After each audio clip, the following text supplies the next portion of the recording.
Hello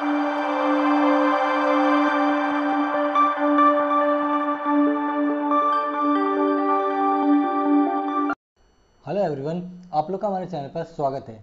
तो आज के हम इस वीडियो में सी लैंग्वेज में प्रोग्राम लिखेंगे किसी भी गिवन इनपुट का, और प्रोग्राम है उस गिवन इनपुट का टेबल लिखना।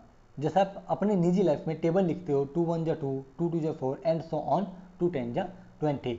तो इसी तरह से अगर हम यूजर से इनपुट ले और हमें उस नंबर का टेबल सी लैंग्वेज में लिखना है, यानी कि सी प्रोग्रामिंग के थ्रू हम उसका टेबल को लिखना चाहते हैं, उसके आउटपुट को शो कराना चाहते हैं, तो हम यहाँ पर वही प्रोग्राम आज करने जा रहे हैं। तो वीडियो को स्टार्ट करने से पहले मेरी आप लोगों से रिक्वेस्ट है, अगर आप हमारे चैनल पर नए हो तो वीडियो को लाइक करें, शेयर करें, कमेंट करें और हमारे चैनल को सब्सक्राइब ज़रूर करें। तो चलिए शुरू करते हैं। सबसे पहले हम अपनी हेडर फाइल को इंक्लूड करते हैं। हेडर फाइल को इंक्लूड करते हैं stdio.h नाम की, stdio.h नाम की जो हेडर फाइल है। मेन फंक्शन लिखेंगे, इंट मेन फंक्शन लिखेंगे।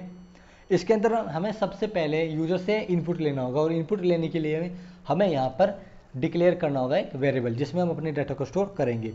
तो इंटीजर टाइप का होगा वो ए, ठीक है। इस हमने यहाँ पर इसको डिक्लेयर कर दिया। अब प्रिंट एफ के थ्रू हम यहाँ पर एक मैसेज फ्लोट करेंगे कि एंटर द गिवन इनपुट, ठीक है। ये हमने यहाँ पर लिख दिया। अब इसके बाद हम स्कैनएफ के थ्रू इस नंबर को स्टोर करा देंगे एक वेरिएबल में, जो क्या है, जो कि ए है। एम्परसेंट एक ऑपरेटर है, एड्रेस ऑपरेटर, जो कि ए की लोकेशन पर जाकर के गिवन इनपुट को ए में स्टोर करा देगा। यानी कि जो भी हम वेरिएबल डिक्लेयर करेंगे उसकी मेमोरी में जाकर के उस लोकेशन पर क्या कर देगा, वो उस नंबर को स्टोर कर देगा। अब हमारा काम हो गया कंप्लीट, ठीक है। इनपुट तो हमने ले लिया। अब हमारा मेन काम है लॉजिक का। देखो, सबसे पहले हम यहाँ पर क्या करने जा रहे हैं, टेबल लिखने जा रहे हैं। जैसे मैं आप लोगों को एग्जांपल देकर के बताता हूँ यहाँ पर लॉजिक क्या होगा। मैंने कहा मैं 2 का टेबल सुनाता हूँ आपको, ठीक है। मुझे 2 का प्रोग्राम लिखना है, 2 के टेबल का प्रोग्राम लिखना है। तो हम कैसे लिखेंगे, कैसे 2 1 जा 2, 2 2 जा 4, 2 3 जा 6, 2 4 जा 8, 2 5 जा 10, 2 6 जा 12, 2 7 जा 14, 2 8 जा 16, 2 9 जा 18, 2 10 जा 20। तो यहाँ पर क्या हुआ, हमने यहाँ पर देखा हर एक स्टेटमेंट में यहाँ पर अलग अलग स्टेटमेंट थे, क्योंकि 1 से लेकर 10 तक नंबरिंग हुई, और उस नंबरिंग के हिसाब से हमने 2 का टेबल लिखा। कैसे, 2 1 जा 2, पहला इनपुट क्या आया, 1 आया, ठीक है। 1 के अकॉर्डिंग हमने अपने पहला स्टेटमेंट लिखा क्या, 2। फिर एन की फिर यहाँ पर दूसरी वैल्यू क्या हुई, 2 ही। फिर उसके अकॉर्डिंग हमारा आउटपुट क्या आया, जो हमने टेबल लिखा वो क्या आया, 2 2 जा 4, ठीक है। 2 3 जा 6, 2 4 जा 8। तो यहाँ पर क्या हो रहा है, एक काम को हम अनेक बार कर रहे हैं। हम यहाँ पर क्या करें, प्रिंट कर रहे हैं। पहले क्या आई वैल्यू, 1 आई, 2 1 जा 2, 2 की मल्टीप्लाई 1 में हुई, और इक्वल टू क्या कर दिया हमने, 2। फिर 2 आया, ठीक है। उसके बाद हमने 2 की मल्टीप्लाई 2 में करी और इक्वल क्या लिख दिया, 4। यानी कि यहाँ पर हमारे एक काम हो रहा है, क्या, यहाँ पर वैल्यू रिपीट कर रही है। यहाँ पर वैल्यू क्या कर रही है, रिपीट कर रही है। सॉरी, वो हमारा जो वर्क है वो रिपीट कर रहा है। यहाँ पर वर्क क्या कर रहा है, रिपीट कर रहा है। तो इसका मतलब जब यहाँ पर रिपीटेशन हो रहा है टास्क का, तो हमें यहाँ पर तो हमें यहाँ पर क्या लॉजिक लगाना होगा, लूपिंग। क्या लॉजिक लगाना है, लूपिंग। हमें यहाँ पर लूप का प्रयोग करना होगा। क्यों, क्योंकि यहाँ पर जो वैल्यूज है वो क्या कर रही है, जो यहाँ पर हमारा वर्क है वो रिपीट कर रहा है, और साथ में वैल्यू भी क्या हो रही है, चेंज हो रही है। क्यों, जैसे मैंने कहा 2 1 जा इक्वल टू 2, 2 2 जा इक्वल टू 4। यहाँ पर क्या चेंज हो रहा है, इस इन स्टेटमेंट में क्या चेंज हो रहा है, 2 1 जा 2। यानी कि जो हमारी छोटी छोटी इनपुट है 1 से लेकर 10 तक जो नंबरिंग है वो क्या हो रही है, चेंज हो रही है। पहले 1 आ रही है, 1 के अकॉर्डिंग हमारा आउटपुट क्या आया, 2 आया, फिर 2 आया, ठीक है। इसका मतलब 2 की मल्टीप्लाई 2 में गई तो आउटपुट क्या है, 4। यानी कि एक तो हमारे पास जो आउटपुट है वो चेंज हो रहा है, और हमारा एक क्या चीज चेंज हो रहा है, जो हमारी वैल्यू चेंज हो रही है, जो हमारा इंक्रीमेंट हो रहा है 1 by 1 10 तक, वो हमारी वैल्यू चेंज हो रही है। लेकिन जो 2 का टेबल है उसमें वो 2 क्या है हमारा, सेम का सेम है, यानी कि वो एज इट इज लिखा गया है। तो इसका मतलब यहाँ पर दो काम है, एक तो यहाँ पर लूपिंग लगेगी और साथ में वैल्यू क्या होगी, हमारी चेंज होगी। तो वो किसके थ्रू होगा, लूप के थ्रू ही होगा। तो देखो, सबसे पहले हम यहाँ पर कौन सा लूप लगाएंगे, फॉर लूप लगाएंगे। क्यों, क्योंकि हमें पता है टेबल हमें लिखना है किसी भी एक नंबर का, तो वहां पर क्या हो रही है, वहां पर काउंटिंग हो रही है। क्या काउंटिंग, हम गिन सकते हैं कि हमें टेबल कहां तक लिखना है, हमें 10 तक लिखना है, हमारे पास काउंटिंग है, ठीक है। वैसे चाहे तो आप 10 से ऊपर भी लिख सकते हो, लेकिन जनरली जो हम टेबल याद करते हो वो केवल 10 तक याद करते हैं। तो इसका मतलब यहाँ पर हमारा फॉर लूप लगेगा, तो फॉर लूप लगेगा और इसके अंदर हम अपने एक आइटरेटर वेरिएबल को डिक्लेयर करते हैं, जो कि आई उसको यहाँ कहीं इनिशियलाइज कर देते, किससे, 1 से। ठीक है, 1 से हम इनिशियलाइज कर देते हैं और आई की वैल्यू कहाँ से कहाँ तक जाएगी, 10 तक जाएगी। क्यों, क्योंकि हम टेबल 10 तक लिखना चाहते हैं। यहाँ पर आई की वैल्यू क्या होती रहेगी, इंक्रीमेंट होती रहेगी। जैसे कि आई की वैल्यू पहले 1 होगी, तो 2 की मल्टीप्लाई 1 में जाएगी, तो उसके अकॉर्डिंग क्या आएगा, आउटपुट आएगा। फिर एन आई की वैल्यू क्या होगी, आई की वैल्यू क्या होगी, आई की वैल्यू होगी 2, आई की वैल्यू क्या होगी, 2 होगी। जब आई की वैल्यू 2 होगी तो 2 की मल्टीप्लाई किस में जाएगी, 2 में जाएगी। ठीक है, फिर आई की वैल्यू 3 होगी, फिर 2 की मल्टीप्लाई 3 में जाएगी। तो इस तरीके से हमारा आउटपुट क्या करते जाएगा, चेंज करता जाएगा। और आई को हम यहाँ पर क्या कर देंगे, प्लस प्लस कर देंगे। आई को हम यहाँ पर क्या कर देंगे, प्लस प्लस कर देंगे। यहाँ पर आई की वैल्यू की क्या कर देंगे, प्लस प्लस कर देंगे। अब देखो इसके अंदर हमें करना क्या होगा, हमें यहाँ पर अपना स्टेटमेंट लिखना होगा प्रिंट एफ, क्योंकि हमें यहाँ पर क्या प्रिंट कराना है, टेबल प्रिंट करानी है। तो print F, print F, print F, हमें यहाँ पर क्या प्रिंट कराना है, टेबल प्रिंट कराना है। अब देखो यहाँ पर होगा क्या, हमारा नंबर क्या है, ए है, हमारा नंबर क्या है, ए है। तो ए, सॉरी, हमारा नंबर क्या है, ए है। अब ए कैसी वैल्यू है, ए हमारी इंटीजर टाइप वैल्यू होगी। ठीक है, क्योंकि इसके कोमे के अंदर क्या आएगा, जो हमारे सॉरी कोमा नहीं, जो एक कोट्स है, जो एक कोट्स है इनके अंदर क्या आएगा, स्पेस फॉर्मेट स्पेसिफायर आएगा। क्या आएगा, फॉर्मेट स्पेसिफायर आएगा। तो हमारा जो टेबल है वो क्या होगा, 2 into 1 equal to 2, 2 into 2 equal to 4। इस तरीके से हमारी टेबल चलती चली जाएगी। तो सबसे पहले क्या आया, एक 2 आया, एक इंटीजर वैल्यू आई, तो उसके लिए क्या, परसेंटेज डी, उसके लिए क्या, परसेंटेज डी आएगी। और उसके बाद हमने क्या किया, 2 1 जा 2, उसके बाद मल्टीप्लीकेशन का क्या आएगा, साइन आएगा, जो कि ये होगा। उसके बाद क्या आएगा, 1 आएगा। ठीक है, उसके बाद क्या आएगा, उसके बाद क्या आएगा, 1 आएगा, यानी कि उसके बाद भी एक इंटीजर वैल्यू आएगी, उसके लिए क्या, परसेंटेज डी, परसेंटेज डी। और फिर उसके बाद क्या, इक्वल का साइन आएगा। और उसके बाद क्या आएगा यहाँ पर, उसके बाद एक आउटपुट आएगा जो कि इंटीजर टाइप का होगा, वो भी क्या होगा हमारा, डी होगा, वो भी क्या होगा हमारा, डी ही होगा। और इसके बाद हम यहाँ पे क्या लिखेंगे, कोमा, कोमा। अब देखो यहाँ पर इसके बाद हम बाद में लिखेंगे, सबसे पहले मैं आपको ये दिखाता हूँ, ये मैंने लिखा क्यों। जैसे मैंने कहा 2 का टेबल है, 2 1 जा 2, ठीक है, 2 2 जा 4, यानी कि 2 into 2 equal to 4, 2 into 1 equal to क्या, 1। जैसे जैसे हमारी टेबल चलती जा रही है, इसमें जो मल्टीप्लीकेशन हो रहा है, वो दो इंटीजर वैल्यू क्या हो रही है, आपस में क्या हो रही है, मल्टीप्लीकेशन हो रही है। जैसे 2 1 जा 2 है, यानी कि 2 इंटू 1 इक्वल टू 2, हम इसको ऐसे लिखेंगे। इक्वल के साइन से पहले दो चीजें क्या हो रही है, दो नंबर्स क्या हो रहे हैं, मल्टीप्लीकेशन में होते हैं, मल्टीप्लीकेशन हो रही है उनकी।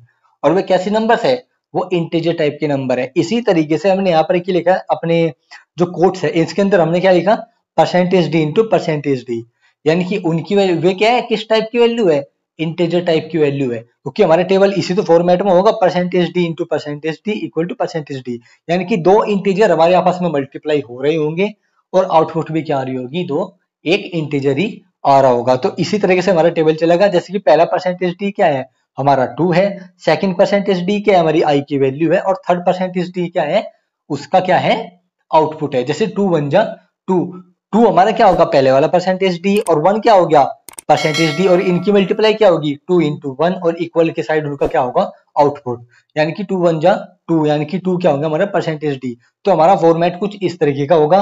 और इसके बाद हमारी वैल्यू आएगी, असाइन होगी, क्योंकि परसेंटेज डी तो बताता है कि किस टाइप की वैल्यू को लेना है, किस टाइप की वैल्यू प्रिंट होगी, या फिर किस टाइप की वैल्यू हमें एंटर करानी है। तो यहाँ पर हम जब प्रिंट कर रहे हैं तो परसेंटेज डी टाइप क्या बता रहे हैं कि वो किस टाइप की वैल्यू प्रिंट होने वाली है। लेकिन वो वैल्यू आएगी कहाँ से, वो वैल्यू कहां से आएगी, मेमोरी से आएगी। तो सबसे पहले percentage D into percentage D है, जो पहले वाला परसेंटेज डी है, ये वाला जो परसेंटेज डी है, इसकी जगह यहाँ पर क्या लिखूं, इसके सीक्वेंस में यहाँ पर क्या लिखूं, हमारा वो नंबर जिसका हम टेबल लिख रहे हैं। क्योंकि शुरुआत में हम कौन सा नंबर लिखेंगे, जिसका हम टेबल लिख रहे हैं। जैसे 2 1 जा 2, 2 2 जा 4, 2 इंटू 1 हो रहा है, तो यानी कि सबसे पहले 2 आया, उसके बाद वो वाली वैल्यू आ रही है मल्टीप्लीकेशन में जो इंक्रीमेंट हो रही है। जैसे कि आई की वैल्यू 2 1 जा 2, सबसे पहले 2, उसके बाद 1, ठीक है, 2 2 जा 4, सबसे पहले 2 जिसका टेबल चल रहा है, और सेकंड में आई की वैल्यू क्या, आई की वैल्यू क्या, 2।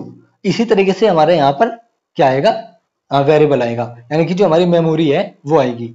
अब देखो यहाँ पर परसेंटेज डी, सबसे पहले क्या आएगा हमारा ए आएगा, ठीक है, कोमा कोमा कोमा, इसके बाद यहां पर क्या आएगा परसेंटेज डी आएगा, क्या आएगा परसेंटेज डी आएगा, यानी कि ये वाली किसकी वैल्यू होगी, आई की वैल्यू होगी। और इसके बाद आउटपुट क्या होगा हमारा ए इंटू आई, ए इंटू आई क्या होगा हमारा आउटपुट होगा, ए इंटू आई हमारा क्या होगा आउटपुट होगा। तो ये हमारा प्रोग्राम हो जाएगा क्लोज। अब इसके बाद हम यहाँ पर प्रिंट एफ ए खोल लगाएंगे, लिखेंगे, और इसके अंदर हम यहाँ पर क्या लिख देंगे स्लैश एन क्यों, ताकि हर इनपुट अगली लाइन में जाए। अब ऐसा तो है नहीं कि हम यहाँ पर प्रिंट करेंगे टू की टेबल को और वो उसको एक ही रो में लिख देगा, वो उसको एक ही पर्टिकुलर रो में लिख देगा, जो कि अच्छा नहीं होगा। जब भी हम टेबल लिखते हैं तो हर एक स्टेटमेंट को अलग अलग लाइन में लिखते हैं, तो वो ऐसे ही लिखता चला जाएगा। तो देखो हम अपनी प्रोग्राम को रन करके देखते हैं। गिवन इनपुट दिया हमने 5, रन करते हैं तो देखो 5 1 जा 5, 5 2 जा 10, 5 3 जा 15। अब देखो यहाँ पर क्या हुआ, ये जो सलेशन है ये हमने उल्टा लिख दिया। यहाँ पर क्या करना होगा, ऐसे हमको यहाँ पर ऐसे लिखना होगा। तो हमने यहाँ पर 6 लिखा, तो देखो हमारा टेबल आ चुका 6 1 जा 6, 6 2 जा 12, 6 3 जा 18, 6 4 जा 24। अब देखो मैं आपको दोबारा फिर से जो प्रिंट एफ के अंदर हमने जो स्टेटमेंट लिखा है उसको हमने कैसे लिखा, उसका फॉर्मेट यही है, जो हमारा आउटपुट आ रहा है वो इसी फॉर्मेट के अकॉर्डिंग आ रहा है जो कि लाइन 8 में लिखा हुआ है।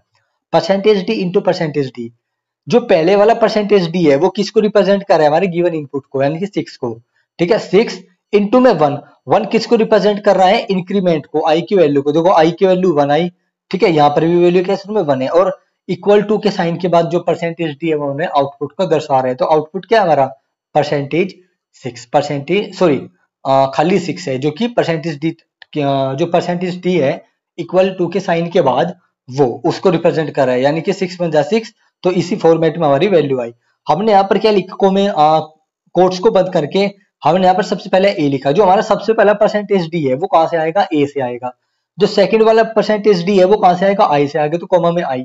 जो हमारा थर्ड परसेंटेज डी होगा वो क्या होगा, इन दोनों परसेंटेज डी की मल्टीप्लीकेशन। तो पहले वाला परसेंटेज डी क्या है, ए है, और सेकंड वाला क्या है, आई है। तो इन दोनों की मल्टीप्लीकेशन ही क्या होगा, हमारा थर्ड आउटपुट होगा। जो थर्ड वाला परसेंटेज डी है वो इन दोनों की क्या होगी, मल्टीप्लीकेशन होगी। तो उनके अकॉर्डिंग जो उनके सीक्वेंस में जो वेरिएबल्स है, ठीक है, हमने उनकी क्या कर दिया, बस में मल्टीप्लाई कर दी।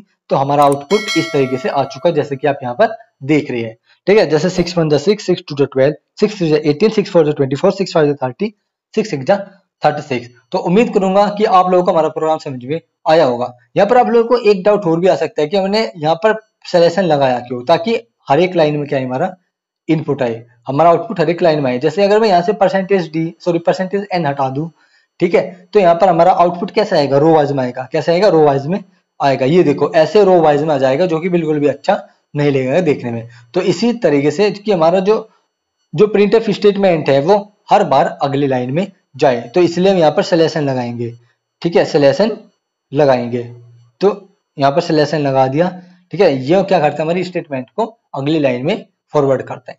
तो आई होप आप लोगों को हमारा प्रोग्राम समझ में आया होगा। तो मेरी आप लोगों से ये उम्मीद है कि आप हमारे चैनल को ज्यादा से ज्यादा ग्रो करो, वीडियो को लाइक करें, शेयर करें, कमेंट करें, और जिन बच्चों को इस वीडियो की जरूरत है आप उनको ज्यादा से ज्यादा शेयर करें, और हमारे चैनल के बारे में आप अपने दोस्तों को भी, क्लासमेट को भी बता सकते हैं। तो जो अगली वीडियो आएगी, अगली वीडियो सेम प्रोग्राम की आएगी, पर मल्टीपल नंबर्स के टेबल को एक साथ कैसे लिखते हैं उसकी वीडियो में उसकी वीडियो आपकी अगली होगी। यहाँ पर क्या आता है, यहाँ तो एक सिंगल गिवन इनपुट का हमने टेबल लिखा, मल्टीपल नंबर्स अगर हमें दे दिए जाए तो उनके आउटपुट उनके टेबल कैसे लिखते हैं, रेंज में टेबल को कैसे लिखना है, उसकी वीडियो कैसी कब आएगी, अगली वीडियो आएगी। तो आई होप आप लोगों को हमारी वीडियो पसंद आई होगी। तो चलिए चलते फिर, thank you for watching video.